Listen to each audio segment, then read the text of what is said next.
রাধারানীর নাম দুবার নিলে কি হয় জানেন? কথিত আছে সুদামা কৃষ্ণের সঙ্গে দেখা করতে গোলক পৌঁছান।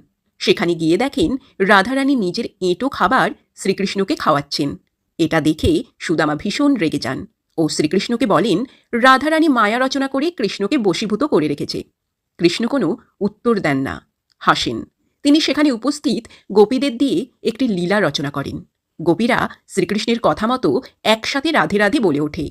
তখন সেখানে উপস্থিত একটি কীট সবার চোখের সামনে পুড়ে যায়। গোপীরা আবার রাধে রাধে বললে সেখানে থাকা একটি প্রজাপতিও মারা যায়। এতে সবাই ভয় পেয়ে যায়। কিন্তু গোপীরা তৃতীয়বার রাধে রাধে বললে সেই প্রজাপতিটি একটি ফুটফুটে বাচ্চা মেয়ের রূপ নেয়। সুদামা বোঝেন রাধা কোনো সাধারণ নারী নন। রাধার নাম থেকে এক প্রাণ কীটজনী মুক্ত হয়ে মানবজনী পেল। শ্রীকৃষ্ণ নিজে বলেছেন কৃষ্ণ নামের থেকেও রাধা নাম অনেক গুণ বেশি শক্তিশালী।